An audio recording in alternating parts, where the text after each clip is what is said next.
Good afternoon. I am standing in one of the oldest parts of Chigwell. When it was built in 1629, this was the main entrance to school, although of course now it's the office of the Swallow Library. Above the door, outside, there was a stone cross. It was very weathered after 300 years.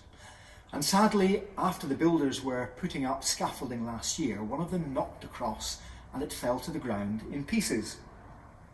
I asked the builders if it could be put back together again, but was told that sadly there was too much damage and this old school cross was no more. I've kept the pieces in the chapel, and at some point I'll try and think of what we can do with them. Last June I had a call from one of the stonemasons who had something to show me. He had carved a brand new stone cross.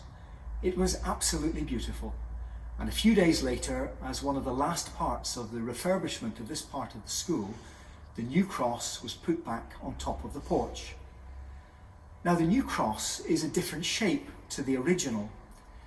If you look at it, you can see that the arms of the cross are slightly angled, not parallel like this one.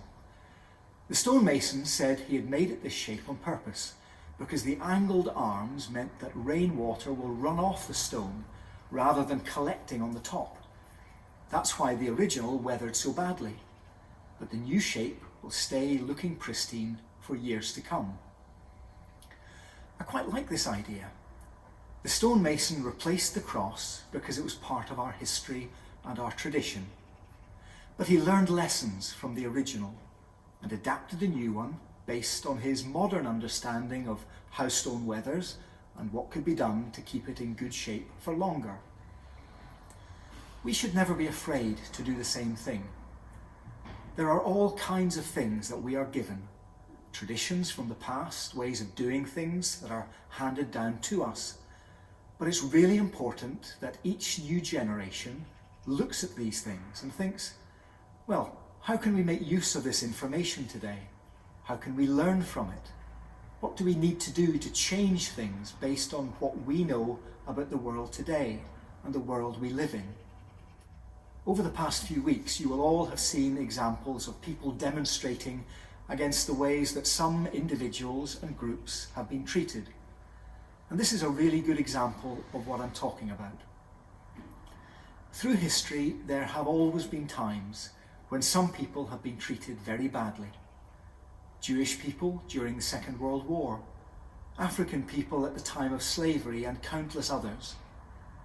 The thing to remember is that at the time, the people who were doing the persecuting or the enslaving thought that what they were doing was perfectly acceptable. It's only afterwards that we look back and say, no, this just isn't right. So today we must constantly look at the lessons of history. We can't change what has happened, but we can learn from these things and change our approach today to make for a better future for everyone. 300 years ago, a man took this piece of stone and he crafted a cross. At the time, it was the best that he could do.